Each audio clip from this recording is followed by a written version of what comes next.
Okay, Be'ezrat Hashem, Naseh v'Natzliach. I want to welcome you to Beacon Tower Hollandale Lunch and Learn as we continue our weekly learning of Parashat Shavua. Before we get started, I'd like to give an honorable mention to our gracious hosts. We have Joseph Dornbush and the Dornbush family from H&M Builders, as well as Judah Mendel from Mendel Law. Shashem v'ayich otchem v'sameach otchem for all the time and effort and money that you invest to make this happen, to keep it going. Baruch Hashem, we're maybe well into our fourth year of doing this. It started all the way downtown. Now we're in Aventura, now Hollandale. Be'ezrat Hashem, did the same way that you've been makpid to keep this Torah going, not only in this room, but also virtually on Facebook and on YouTube and on SoundCloud and all the platforms. Hashem yivarech otchem v'sameach otchem v'yitן לכם גמר חתימה טובה ויברך אתכם אלף פעמים. Also, I'd like to dedicate this class to the, what is it? To Refuah. Fanny Bat Clara. Also Yechamiel Daniel Ben Tova Basha, and also Ishaya Yosef Ben Zari, and Mordechai, Guy's father. That's all I know. Okay. I just mentioned it. Okay, let's get started. Parashat Titze. It starts off with the famous first pasuk, Ki tetze lamilchama al oivecha. Should you go to war, when you go to war against your enemies? Now, we know that we are right now smack in the middle of, maybe right towards the end, the Sefer Devarim, which is a 36-day speech by Moshe Rabbeinu right before he passes away and before Am Yisrael are handed off to Yeshua as they make their way into Eretz Yisrael, their final lag in their journey. Also, we know that we are right now in the first week of Chodesh Elul, the month of Elul, and we know that the month of Elul is a very serious month. It's a very big month for us. It's the Chodesh of the Selichot and Rachamim.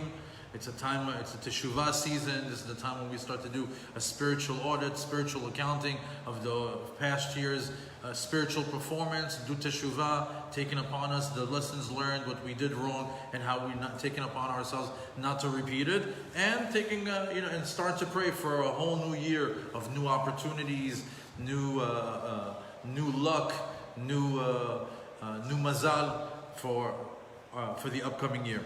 So, since we are in that season, many rabbis have taken the first pasuk, Ki tetze lemilchama al oivecha, and they tied it into the month of Elul. And they say, when you go to war against your enemy, who is your enemy? The Yetzer Hara. Who is the Yetzer Hara? And when do you go to war against the Yetzer Hara? Dafka be'Elul. Why? In Elul, he does not want you to do teshuvah. He wants to keep you busy.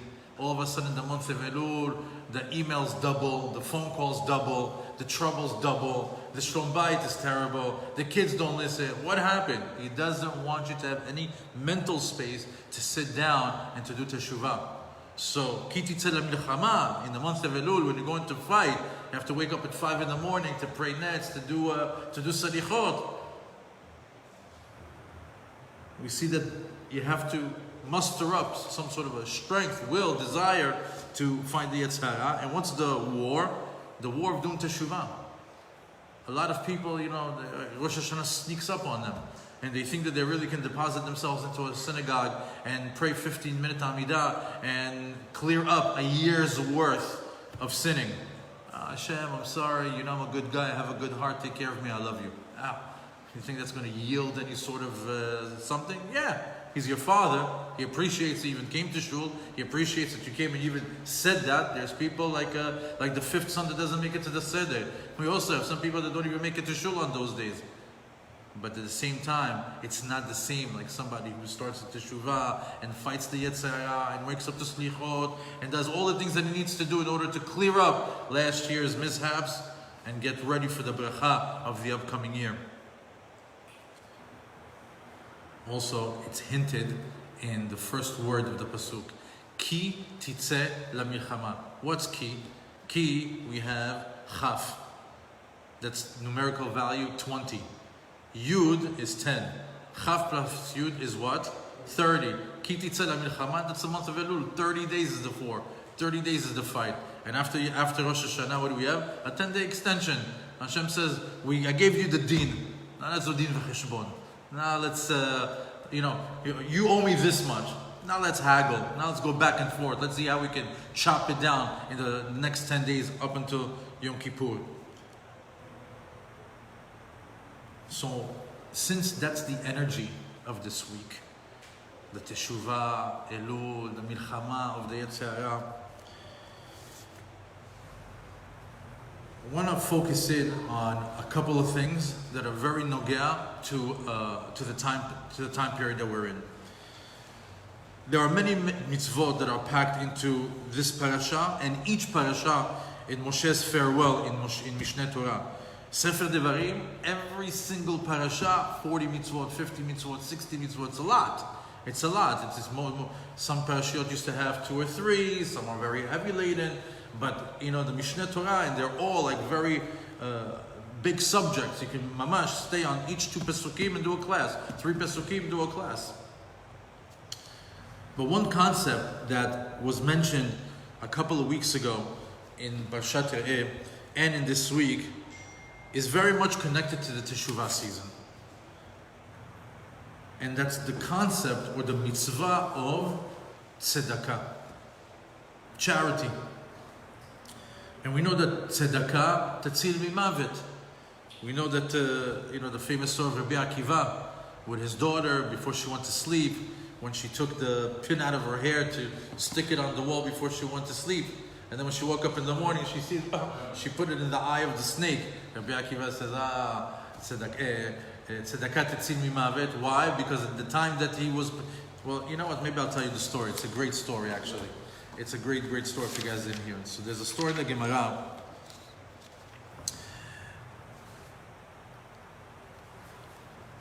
It's mentioned in Masechet Shabbat on the 156th page on the second side that Rabbi Akiva had a daughter that all the stargazers predicted that on the night of her wedding, a snake is going to bite her and she will die. And finally, when that day came, the night of her wedding came, Rabbi Akiva was very worried about this prediction that his daughter is going to pass away on her wedding night. However, when he was very surprised to see in the morning when he woke up that he saw that the pin of her hair that was close to her bed, before she went to sleep, she pinned it on the back of the bed. And when she pinned it, without knocking, like a woman before she goes to sleep, she takes it off, she puts it in a thing. When he sees it, he pinned it right directly into the eye of a snake. And she got saved from that bite, from that prediction of the stargazers. Rabbi Akiva noticed that there's a big ness that happened to his daughter. And she asked him, what did you do last night? What was that good thing that you did? What was that? What merit did you have to get saved? What did you do the night right before you went to sleep that a nest that you merited to a miracle? So she says, on Belela Chatuna, Amad bepetach makom as-sauda ezani ra'ev. Says in the night of the wedding, there was a poor man standing right at the entranceway to the wedding hall, and because everybody was super busy with the simcha and the sauda, nobody paid attention to this poor man. So what I did is I took my portion, my food. Imagine the bride taking her food, and I gave it that was specifically for the bride, and she gave it to him so he can eat. So like that so he can calm his hunger down. When Rabbi Akiva heard that his daughter gave her wedding meal to a poor man on her wedding night, he got so emotional by it that the merit of tzedakah, was able to save her life. From then on, he started to teach in his Bet Midrash, v'tzedakah tatzil mimavet. That was his proof that tzedakah tatzil mimavet. So we know that So we know that tzedakah, charity, has the power to save a person from death. Now we know that we are right now in the midst of Yamim Noraim. What are Yamim Noraim? The Yamim Noraim is the awesome days, the scary days of what? Of Chodesh Elul, Yom Adin, Aseret Yemei Teshuvah. Why? Everything is on the line. What they say, Sifrei HaChaim v'Sifrei HaMetim is open. Who's going to live? Who's going to die? Tzedakah tetzil mimavet. You want to live? Start to toil in tzedakah. Start to give charity. Because we are now in the time of Zman Selichot v'Arachamim. This is the time of mercy and forgiveness. So since the energy of Hashem forgiving us and Hashem having mercy, there's no greater time to start activating mercy. And how do you activate mercy? Well, we have that in our tefillah. We say in the Amidah, what do we say? Tzedakah v'bracha v'shalom, tzedakah v'rachamim. In the Siddur we say Torah v'chaim, Ava v'chesed, tzedakah v'rachamim, bracha v'shalom. Right? In the Amidah, right after the Sim Shalom, there are two things that are grouped together. We learned it previously that the reason why they're grouped together is because one activates the other. Torah v'chaim. You want long life? Learn Torah. Tzedakah v'rachamim. You want mercy? Give tzedakah. Ahava v'shalom. Hold on. Torah v'chaim. Tzedakah v'rachamim. Bracha v'shalom. You want blessing? You have to have peace. Each one activates it. So we see that charity, is that a siddur? So to activate rachamim, mercy during this time, tzedakah. Charity activates mercy. Now, and by the way, let's take a closer look at the word tzedakah. Also, tzedakah, we know. Tzedakah, the classic definition of tzedakah is charity. In the Western world, here in America, or the modern definition of charity is like voluntary philanthropy. This is when somebody voluntarily is giving help, typically in the form of money, to those in need. Right? That's what we think right away. Charity, take your hand into your pocket, give it to somebody that needs it. The rich giving the poor. That's what we think. That's what the common Western world holds that charity is. However, in Judaism, tzedakah is different. Tzedakah is an ethical obligation. In Judaism, tzedakah is a religious obligation. There's an important emphasis in Jewish religion for living a spiritual life. And tzedakah is performed regardless of your financial standings. Meaning in the Western world, we think that we need to have money to give charity. In Judaism, if you have money or you don't have money, you're obligated to give tzedakah. Even a poor man has to take a few pennies and give it to another poor man. Because all are required to give, even with limited financial means. That's in Judaism. Also, tzedakah is not confined to money. Who says that you only have to give money? Tzedakah can be an act of kindness, to be righteous. What's tzedakah? Tzedakah is righteousness. So if you want to give tzedakah, you become righteous. How do you do righteous? You do righteous deeds. You can give a gift. You can give a loan. You can, take a person to be your partner, or you can take a person to be your apprentice to teach him to be self-sufficient. Meaning you don't necessarily have to give him something, but you can teach him a trade. You can teach him how to sell. You can tell him that, buy this stock, buy this item, sell it for this price. Teach him how to earn. You don't necessarily have to give him. Good advice, helping a person move. Let's say for a person can't afford an employee, you go and you help him for free. There's many ways that you can help a person and still consider tzedakah, charity. A great form of charity is good advice. It's free, it's honest, it's from the heart, and a lot of people today, it's not about physical, it's not even about monetary. They just need the tzedakah of a good friend, good advice. Sometimes they just need even a good smile. Somebody just can smile and make them feel better. If you're able to make another Jew feel better, you did tzedakah with him, you did chesed with him. And in Judaism, the concept of tzedakah is so much defined, it's in detail, it's far beyond the Western concept of a rich man giving a poor man money. Look how Judaism looks into charity and the way that we give charity. For example, there are 8 levels of giving tzedakah. 8 different ways how a person can give tzedakah. I'll start from the top and from the bottom, from the least best, because obviously if you're giving tzedakah, you're doing something good, all the way to number 1. Number 8, when a person gives latet be'iratzon, be'partzuf hamutz. What does it mean? When a person is giving charity, but it's hard for him. And not only, it's a forced tzedakah, and not only forced tzedakah, but he's also with a sour face, with an angry face. Meaning he's begrudgingly giving tzedakah. You know what? No problem. You give tzedakah. You check the box of giving tzedakah. But could it be better? Obviously, it could be better. With a smile. Let's see. Let's see what's number 7. Maybe with a smile is number 7. Let's see. 7th place. לתת פחות משאתה יכול להרשות לעצמך, אך בנועם. What does it mean? You give a little bit less than when you can give, but you give it with a smile. You give it pleasantly.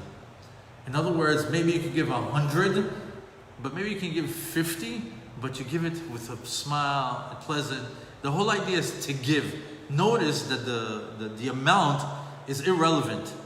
I mean, it's relevant and irrelevant. Everybody can give as much as they can and as much as they can afford, as much as it doesn't, disturb their own finances. At the end of the day, it's tzedakah, not so you can become poor, right? So he's saying over here, the 7th level, that you give a little bit less than what you're capable of giving, but you give it with a smile, with pleasantries, with love. 6th level. לתת בנדיבות, אך רק לאחר שנתבקשת. This time, give a lot, right? But only after it's requested. Meaning somebody comes and says, I need help.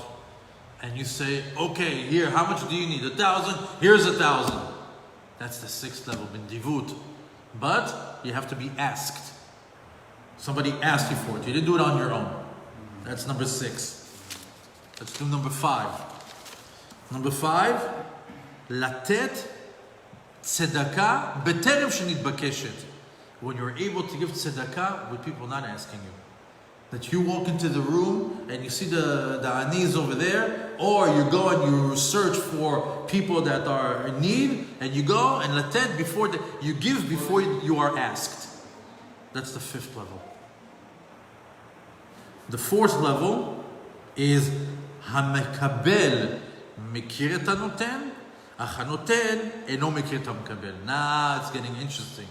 The 4th to best level of tzedakah is that the person who receives it knows who gave it to him.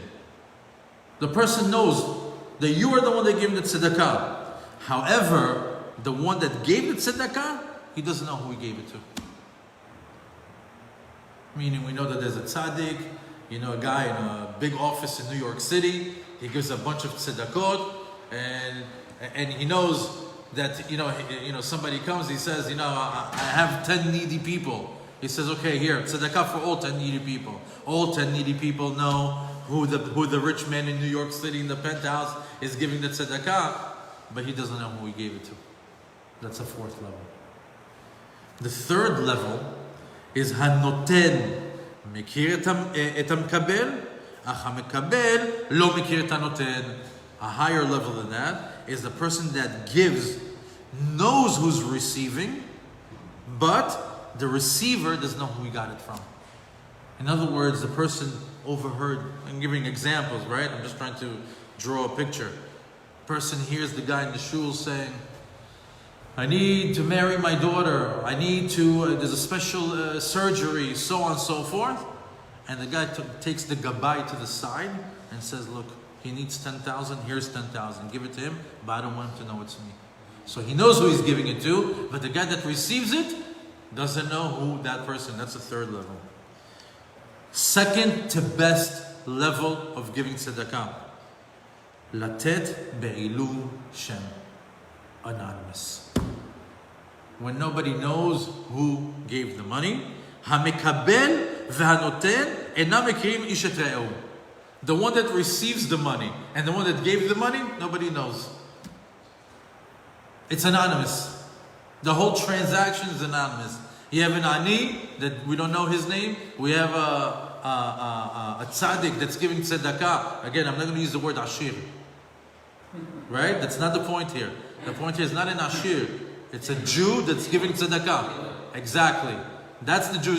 That's the distinction between the Western thinking of charity, that the rich man gives the poor man. By Judaism, every Jew gives to every other Jew. So we see over here that when a person gives anonymously and the person receives anonymously, that's the second to best level of giving tzedakah. Now, the number one way the number one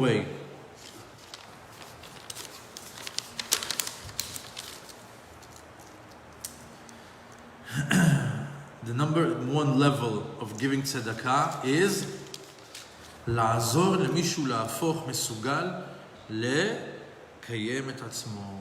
When you are able to take somebody and you teach him how to be able to take care of himself, how to sustain himself, how to support himself. In other words, you see a guy with his hand out, what you do is instead of putting money in his hand, you shake his hand and you say, hi, my name is so-and-so, nice to meet you. Let me teach you how to make money. Let me teach you a trade. Let me teach you a job. So you never have to hand out your money again. Hand out your hand again for money. Let me teach you how to make money. That's the best. You take a person under your wing and you teach him how to stand on his 2 feet. Number one, when it comes to tzedakah. Ultimate chesed. When you're able to teach somebody how to support themselves. And that is a Rambam. Rambam also states that. Now, with all that being said, all these different 8 levels that we just learned, the Torah explicitly instructs us to be charitable. Meaning this is not, hey, I'm a nice guy. I like to help out people. I have the midat chesed. I have the midat chesed in me. I was born as a good guy. I'm a giver. I'm not stingy. Oh, wow, what a tzaddik. No. Every single person, regardless of what your character is, you're obligated to give tzedakah. In Parashat Re'eh, so we know that it's Maaser and Chomesh, right? Maaser and Chomesh, 10%, 20%, right? And the Gemara says also that a person should split his money in 3, right? Into thirds. Third is real estate. Third is for his business, and a third he should have liquid money, right? Hashem giving us, the rabbis have given us an idea of how to manage our finances. As far as tzedakah, it's also said, don't be so charitable that in the end you're going to be needy. So you have to be smart. You have to be smart. We have concept of maaser, we have concept of chomesh, we have the way how to divide our finances, and also we have the warning to give as much as you'd like.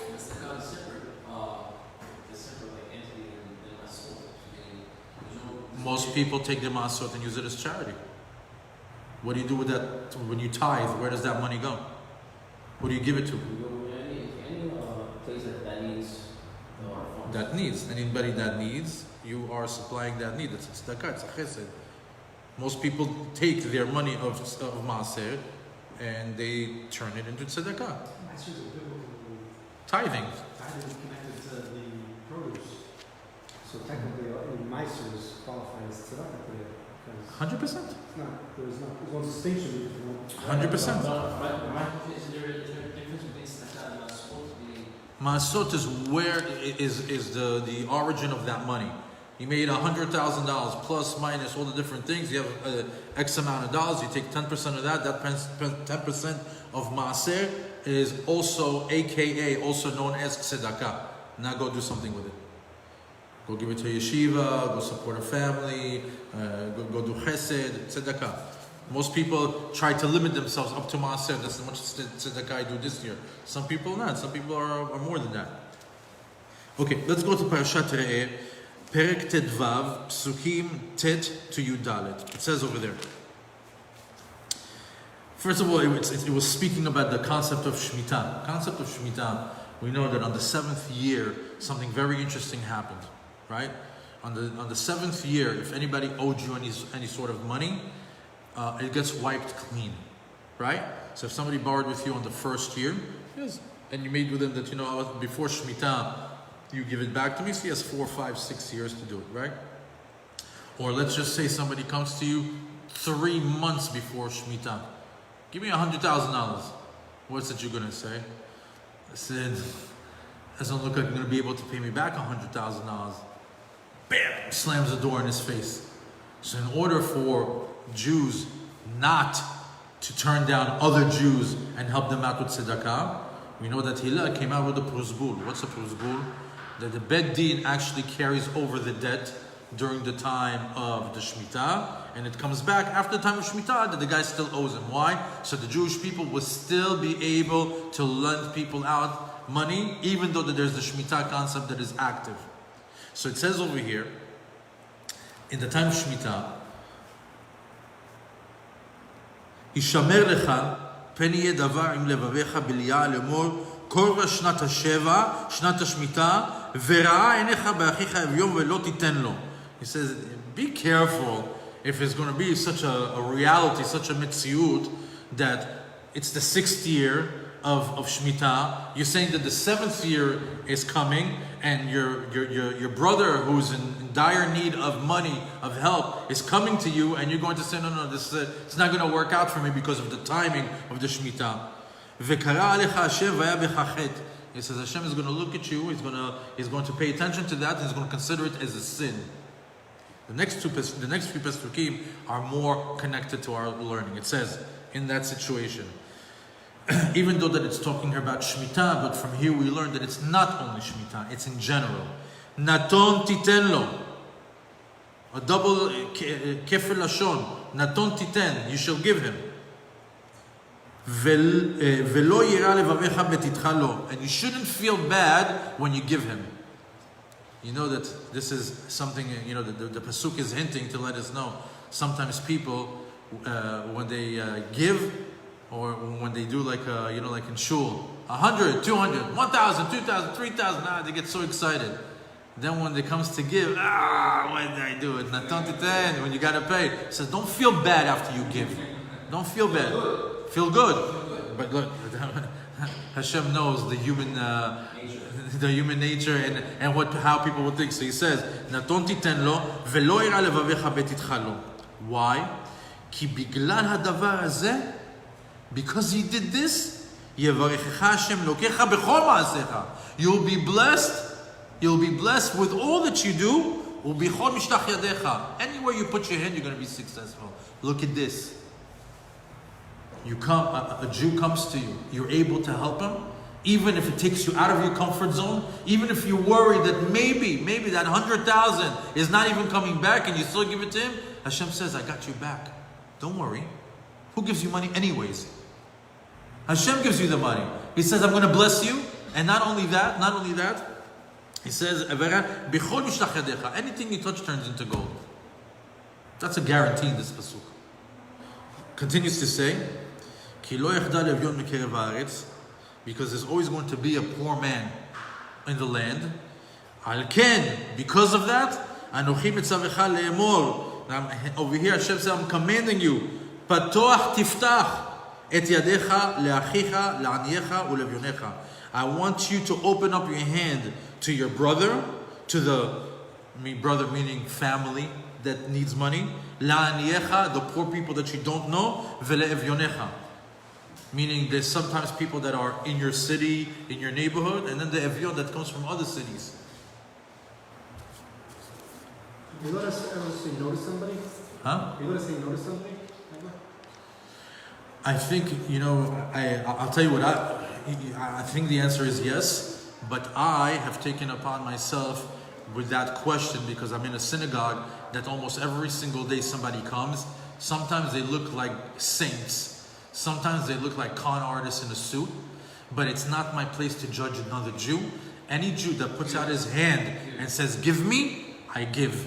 Which means what? That means that you're going to come to me and say, I need tzedakah, here's a quarter. I can do without a quarter. But I also perform tzedakah. If it sends you multiple requests over the course of the week. Maybe you do a she'elat rav on that, okay? But in general, somebody that comes and says to you, I need, don't say no. It's, I make it a point to leave the house with a few singles and a pocket full of change. You know why? You never know. In Israel, it's more common. People are in the street. In America, not so much. But in reality, you should always be ready to, I hate it when I'm in shul and the guy comes and my wallet's in the car. No, my wallet's in the car, or I don't have cash. We become a cashless society. Everybody's ATM Venmos. So I typically like to not say no. Give a smaller amount, okay? Like number 6, give a smaller amount, but benoam. Smile. There you go. Okay, now Hashem makes a guarantee that He's going to give us a blessing. That He gives a blessing. That He gives to those who give. Okay? Yeah. Is tzedakah, can you give tzedakah to non-Jew also? If you give to non-Jew, is that also? Can you give tzedakah to a non-Jew? The answer is yes. The only thing is, you have to be smart. You have to use your chokhmah. The guy that's walking by on the highway with a big sign, he's 100 pounds, and he looks like he could really use $1, right? What are you going to do? You're going to take that dollar and give it to him? He's going to tell you he needs it for food. The sign says for food. But we know that he's sitting over there because as soon as he gets $20, he's ready for his next dose. So if you want to do chesed with him, take your apple from your lunchbox and give it to him. You're going to see him tomorrow. He's there every day. Buy him a sandwich like that. Mamash, you're giving him food. And that food can only be eaten. As opposed to give him $1 that might do something else with it. Even if he promises him, I'm going straight to McDonald's to eat. Don't take his word for it. Do it with chokhmah. Okay? You give it to a Jew who might use it for non-kosher purposes? Let's save the questions for after class. Because we're on a train of thought over here, and I don't want to lose it. Because there's still something over here that I want to read for you from the book. It's going to take us some time. So even though that in our minds, the classic example is the rich man giving the poor man, that is tzedakah. Meaning the haves give it to the have-nots, right? We even see this hinted in this pasuk. Actually, no. We actually see this hinted also in Judaism. Why? Before Hashem gives money to somebody, He also looks at the poor people. How do we see that? לפני שהקדוש ברוך הוא נותן כסף, Hashem מחפש עם איזה אני תעשה חסד. Meaning, when Hashem gives somebody wealth, before He gives him the wealth, before He gives him the wealth, He says, well, I know that I'm going to have these poor people come in front of Him, and let's see if He's going to be able to take away from His wealth and share it with them. How do we see that? Before Hashem Kesef, right? He looks for the Ani. Look at this Gematria. I heard this from Rav Levenstein. Beautiful Chidush. What's before Kesef? What's before Chaf? Yud.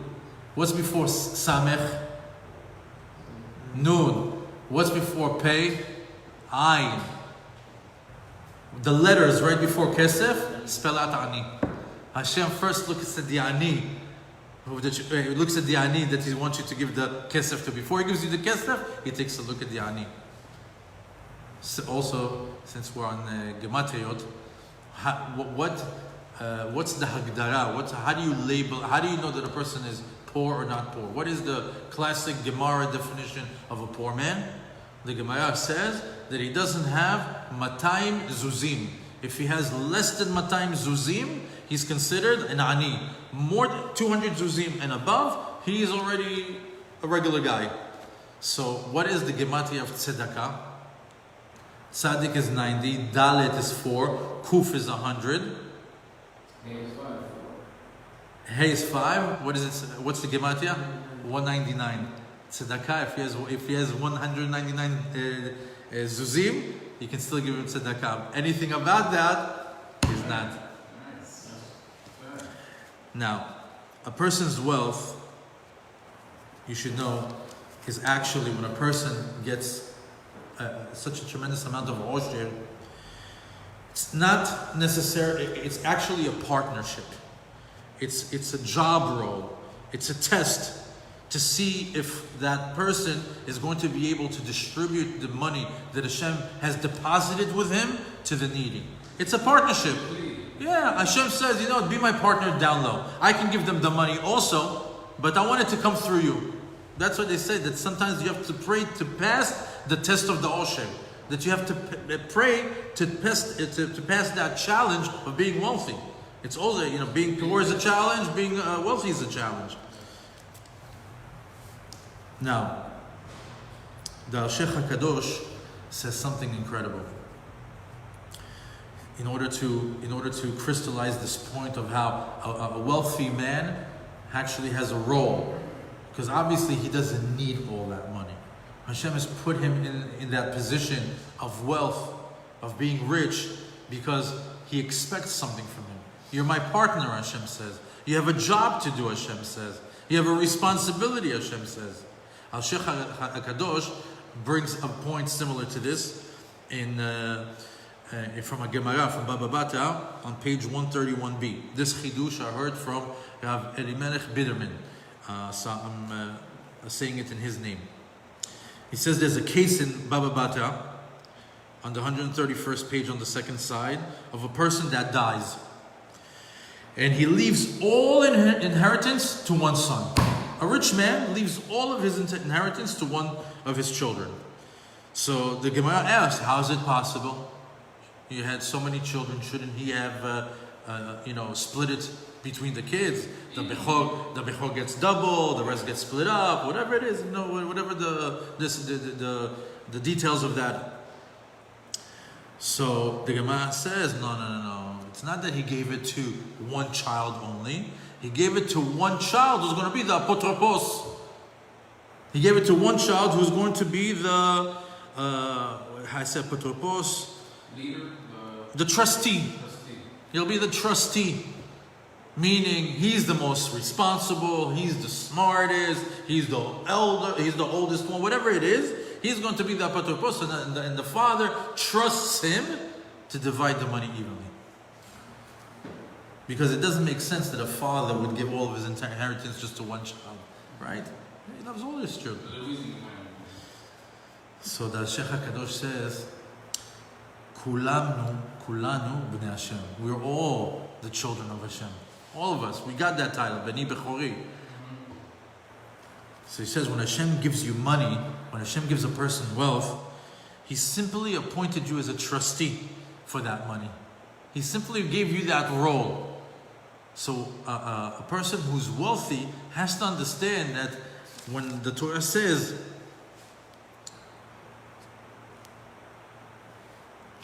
is it over here?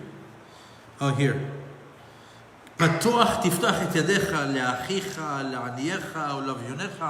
going to be in a situation of giving. Now, we're using an example of a rich person, but in general, you have to open, you have to give. I always say, I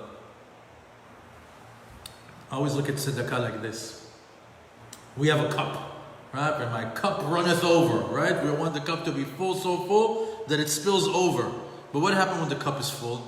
It makes no sense to keep filling it, right? It's just spilling out. So when you're asking Hashem for bracha, He's going to tell you, what bracha? Your cup is full. You want more, that's already bal tashchit. So what do? you make a hole at the bottom of the cup, and it starts to drip. You start giving it to everybody else that needs it. Meanwhile, your cup is constantly going down, and Hashem is constantly filling it, and there's a flow. Exactly, but this never stops. This is constantly, there's a hole on the bottom, and Hashem constantly is folding it, and this is the flow. That's the Sheba.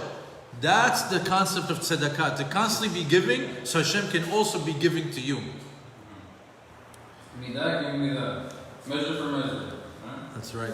Also, the Rabbi Bitterman gave an excellent, gave you an excellent example. He says, you know, when you go to a wedding, when you go to a wedding, right? When you go to a wedding, you sit on a table. It's usually 10 people. So he says, you know, there was once a very, very busy wedding. A very, very busy wedding. Hundreds and hundreds and hundreds of people.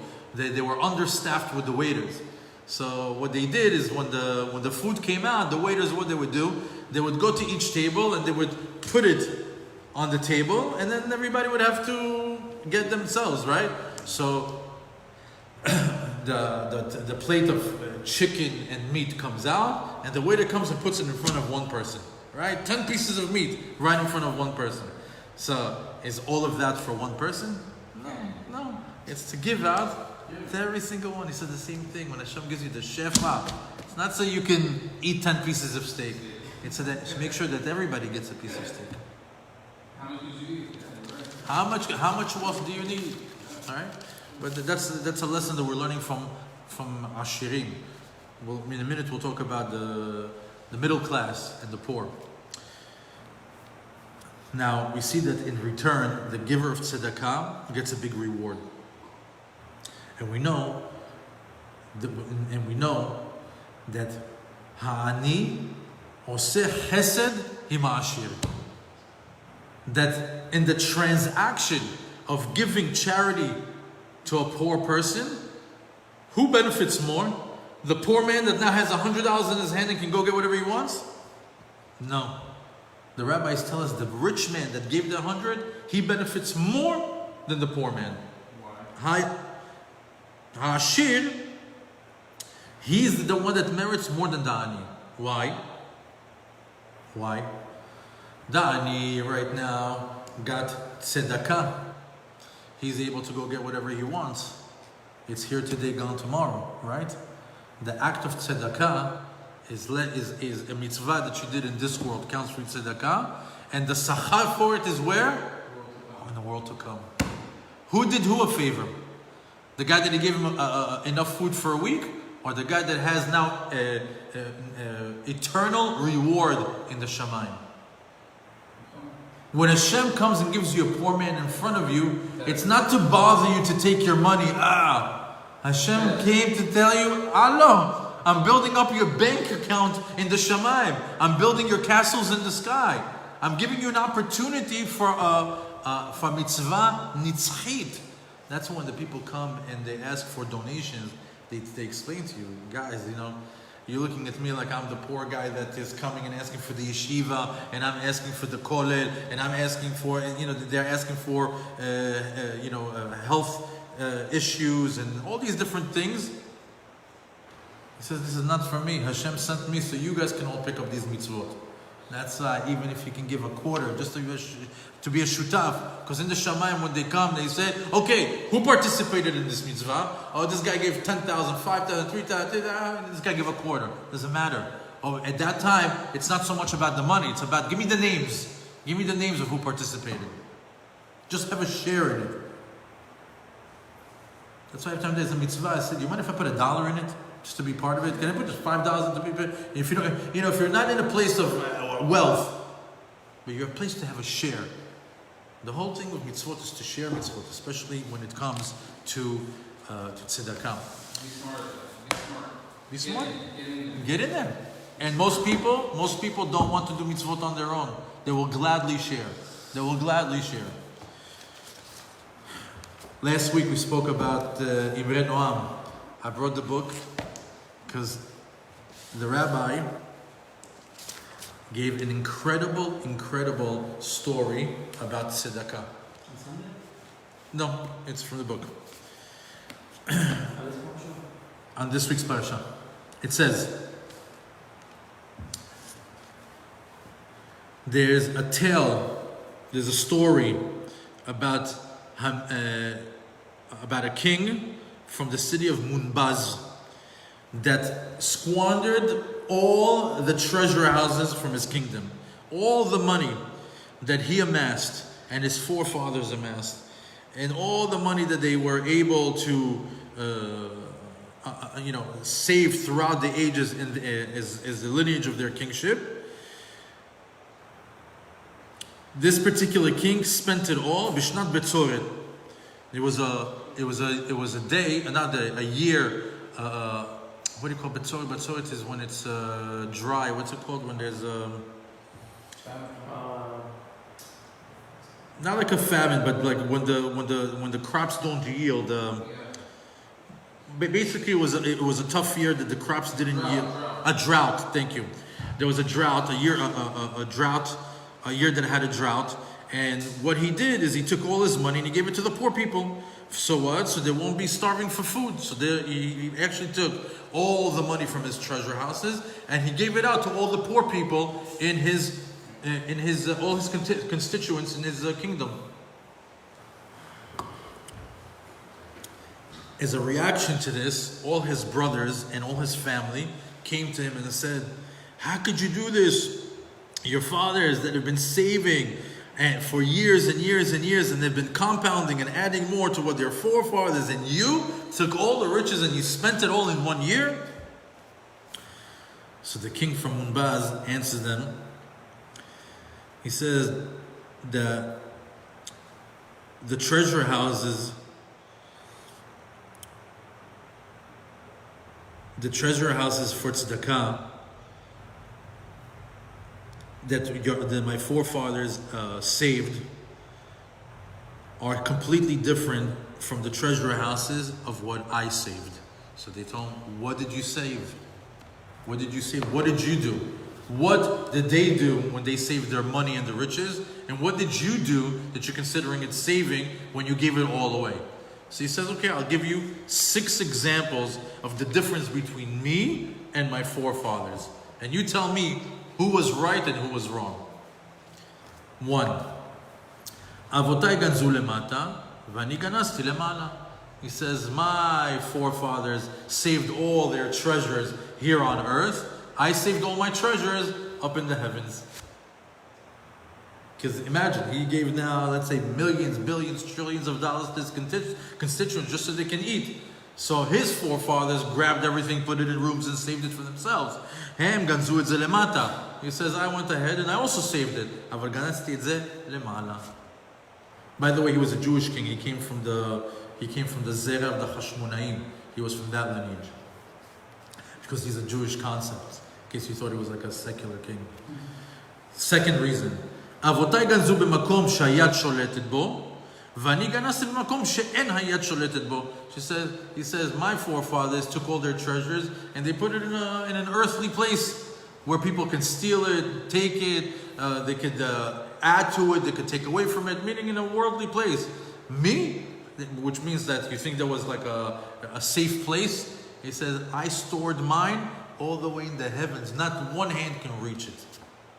I protected the money better than them. Third reason. Avotai ganzu davar she'en oseh perot. They were holding on to things that don't give back any returns, they don't give any fruits. What I did, not only is it going to, not only did I perform the mitzvah, but it's also going to give fruits in the future, because we know that HaKadosh Baruch Hu says, "Avarechecha b'chol ma'aseh yadecha." Not only that, you get fruits in the charity of this world has an effect on this world and in the next. He was smart. I'm going to get mine here and in the next world. Revi'i. Avotai ganzu otzrot mamon, vani ganasti otzrot nefashot. He says, my forefathers, they were storing treasure houses of money. He says, I store treasure houses of souls, of nefashot. Why? Kol ha'mekayem nefesh b'am Yisrael. Right?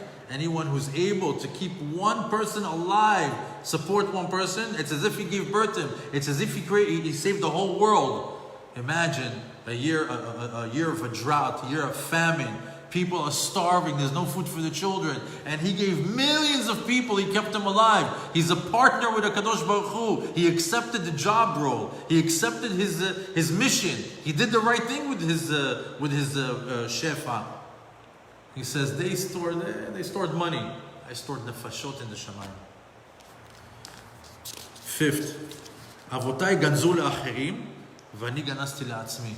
He says, my forefathers, they saved all this gold. For who? They die, it passes to their sons. Those people die, they keep saving it for other people. He says, me, I saved all that mitzvot and it all comes to me. I get the credit. Smart. Why? These people, they go all, people, they save their money, they die. Well, okay, great. You have $50 million in the bank, you're dead. What happens now? He took millions of dollars, turned them in mitzvot, and now they're what? He gets the benefit. It's not like he did all that and somebody else gets the benefit. He gets the benefit. Very smart.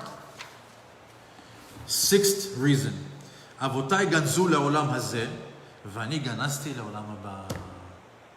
to our point that we were talking about. My forefathers saved all these wealth and riches for this world. Hevel avalim. Me, I went and I took all the riches and I saved it for olam haba. Genius. Somebody said, after squandering the family's fortune and saying that's an incredible comeback. It's an incredible comeback.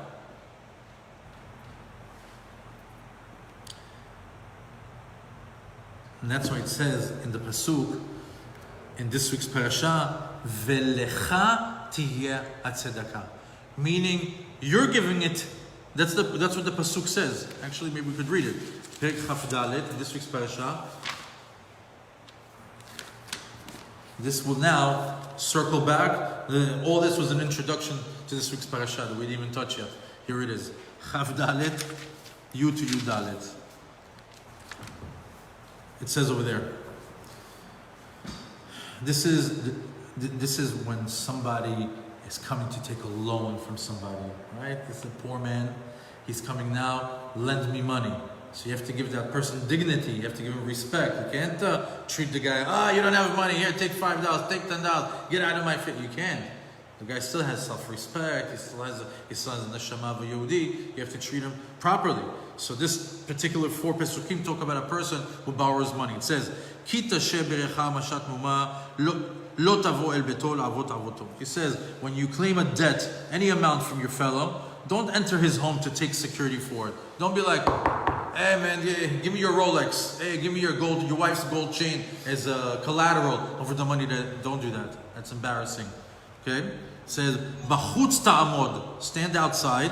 Va'ish asher tanoshe bo, yotzi elecha ta'avut achutza. And he will take for you the collateral. Respect. Respect the poor man. Just because he doesn't have any money doesn't mean he's beneath you. Ve'im ish anihu, and let's just say he's completely poor. Lo tishka ba'avoto. You are not going to be able to go to sleep with that collateral. And they talk, if he give you a pillow as a collateral, or a cover as a collateral, or some sort of tool that he needs for living or for making a living, you can't take that as a collateral. You have to give it back to him. Hashev tashiv lo et ha'avud kevo hashemesh v'shacha b'salmato v'erchecha. It says you have to give him back the collateral, because sometimes what they would do is say, give me money, I'll give you my shirt. Sometimes people only had one shirt, one jacket, one pair of shoes, and they would pawn it, you could say, or they would do like a barter, just so they can go out there into the world and make a living for that day. At the end of the day, he says, I need my shirt, I need to go to sleep, I need my cover. He says, you can't take it from him. Ulechati tzedakah. I'm doing tzedakah with him. I'm giving him money and I'm giving him the collateral. The pasuk says no. For you will be the tzedakah. All to circle lifnei Hashem Elokecha. This is all to circle back that when you give tzedakah to ani, he's doing a bigger chesed with you than you are with him. We see it here just in this small detail in the pasuk. Ulecha tiyah tzedakah. Now, how we respect the poor and how sensitive we are to their needs is also very important. Because again, like we said, tzedakah, a form of money, is just such like a basic, crude way of thinking about it. But what we say, if you give him a smile, if you give him advice, if you treat him nicely, if you don't make him feel like a poor man. Imagine the guy owns a Fortune 500 company, and the guy doesn't have money for his own meal, but they're sitting on the same table, and they're talking, and they're interacting, and the guy makes him feel like a human being. You know what a tzedakah is to do that? You know what a simcha it brings to the person? Our sensitivity to poor people is also a form of tzedakah. And it yields beracha. We